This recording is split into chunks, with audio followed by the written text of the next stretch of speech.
Hello and welcome to jam cam YouTube channel. आप सभी students का एक बार फिर से स्वागत किया जाता है। तो ये वीडियो बेसिकली होगी एक जॉब नोटिफिकेशन। हरियाणा में एक बहुत ही बेहतरीन जॉब निकली है उन सभी स्टूडेंट्स के लिए जिनके पास एमएससी केमिस्ट्री है, इसके अलावा फूड या फिर डेयरी टेक्नोलॉजी में डिग्री है।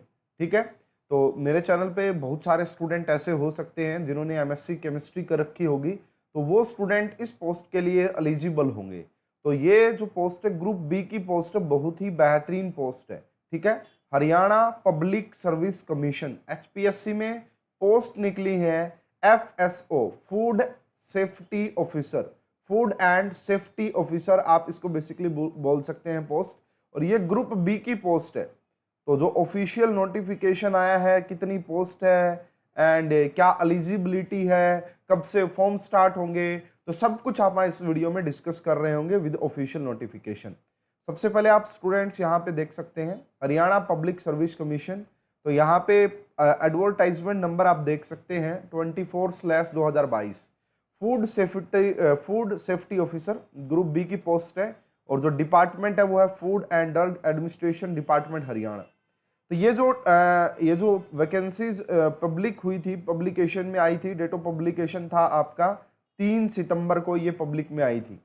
आपके जो ऑनलाइन एप्लीकेशन स्टार्ट होंगे वो 7 सितंबर यानी कि कल से स्टार्ट होंगे एंड आप 27 सितंबर तक ये फॉर्म फिल कर सकते हैं। 27 सितंबर तक आप ये फॉर्म फिल कर सकते हैं।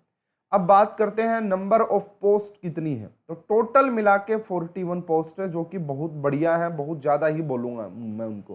ठीक है, तो टोटल 41 पोस्ट निकली है हरियाणा लेवल पे। तो इसमें से 26 पोस्ट जो है जनरल या फिर अनरिजर्व्ड के लिए है, 26 एससी ऑफ हरियाणा के लिए 8 है, बैकवर्ड क्लास ऑफ हरियाणा के लिए 4 है, backward class B of Haryana के लिए सिर्फ 1 पोस्ट है and economical weaker section of Haryana यानी कि ईडब्ल्यूएस के लिए 2 पोस्ट है। तो कुल मिला के 41 आपके यहाँ पे पोस्ट निकली है।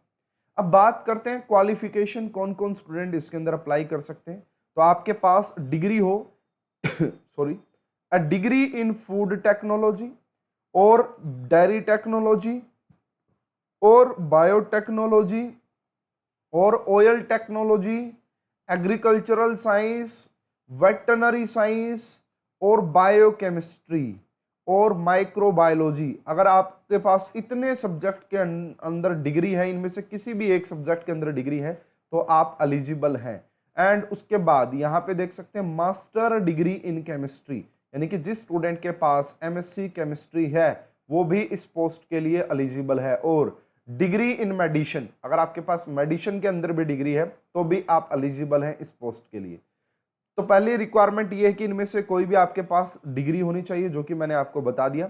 उसके बाद Hindi and Sanskrit up to matric और Hindi as one of the subject in the higher education. तो मैट्रिक में आपके पास हिंदी या संस्कृत में से एक सब्जेक्ट होना चाहिए और हायर लेवल पे भी आपके पास हिंदी एक सब्जेक्ट होना चाहिए।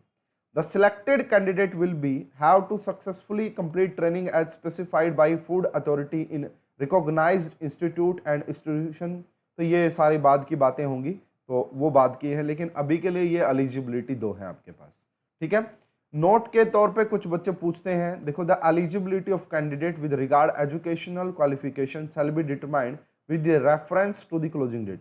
अब कुछ बच्चे बोलेंगे कि सर अभी हम है ना एमएससी केमिस्ट्री फाइनल ईयर में है, तो क्या हम एलिजिबल हैं? नहीं भाई, लास्ट डेट है आपका, क्या लास्ट डेट है 27 सितंबर, है ना। 27 सितंबर तक अगर आपकी डिग्री हो जाती है, आपके पास मार्कशीट आ जाती है या आपका रिजल्ट आ जाता है, तो आप एलिजिबल है, तो आप एलिजिबल है। लेकिन अगर आप अपीयरिंग में है तो आप एलिजिबल नहीं है। ठीक है, जितनी भी एसेंशियल रिक्वायरमेंट्स हैं वो आपका क्लोजिंग डेट से तक ही है। ठीक है, उसके बाद जो सर्टिफिकेट डॉक्यूमेंट सपोर्ट क्लेम होगा वो भी क्लोजिंग डेट से पहले का ही होना चाहिए। ठीक है, improvement in mark done by candidate after closing date, वो भी आपका एंटरटेन नहीं किया जाएगा बाद में। ठीक है, तो इसको बड़े ध्यान से भरिएगा। उसके बाद फीस कितनी है फॉर्म भरने की। अगर आप मेल कैंडिडेट है, हरियाणा के जनरल कैंडिडेट है या कहीं के भी जनरल कैंडिडेट है, तो 1000 रुपये लगेंगे।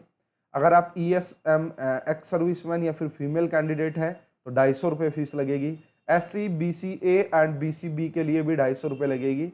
एंड PWD जो होते हैं, फिजिकली डिसेबल जो है पर्सन है, उनके लिए कोई फीस नहीं लगेगी। अब बात आती है सर कि इसका पेपर पैटर्न क्या है। देखिए ऑफिशियल नोटिफिकेशन की अगर आप बात करेंगे तो ना तो उसके अंदर इन्होंने सिलेक्शन पैटर्न, सिलेक्शन प्रोसीजर बता रखा, तो कोई पैटर्न नहीं बता रखा एग्जाम का, कोई सिलेबस नहीं बता रखा कि क्या क्या चीजें पूछी जाएंगी, ना ही कोई सिलेबस है, ना ही कोई पेपर पैटर्न है, एंड ना ही कोई आपका सिलेक्शन प्रोसीजर इसके अंदर अभी हाल में ही एडवर्टाइजमेंट के अंदर जानकारी नहीं दी गई। तो इनके अभी ऑफिशियली कोई जानकारी नहीं है। मैंने सर्च करने की कोशिश की कि थोड़े से कुछ प्रीवियस ईयर की अगर कोई वैकेंसीज निकली हो तो उससे अगर आइडिया लग जाए, तो ऐसा भी मुझे कुछ नहीं मिला। ठीक है, अभी फिलहाल के तौर पे इनका कोई भी जानकारी नहीं है, लेकिन आपके एप्लीकेशन फॉर्म कल से स्टार्ट हो जाएंगे, भर दीजिएगा। जैसे ही इन सभी की जानकारी मिलेगी मैं वीडियो बना के आपको अपडेट कर दूंगा। ठीक है, अभी कोई अपडेट नहीं है, अभी मुझे पता नहीं है कि क्या है और क्या नहीं है, और शायद किसी को भी नहीं पता होगा क्योंकि ऑफिशियल प्रोस्पेक्टस में ही मेंशन नहीं है। फ्यूचर में अगर कोई भी इसके रिगार्डिंग नोटिस आता है या कुछ भी बताया जाता है इसके बारे में, मैं तो जरूर वीडियो बना के आप सभी को बता दूंगा। ठीक है, तो इस वीडियो में अभी के लिए इतना ही। अगर ये वीडियो अच्छी लगी तो लाइक और शेयर कीजिए। आप सभी का बहुत बहुत धन्यवाद। Thank you.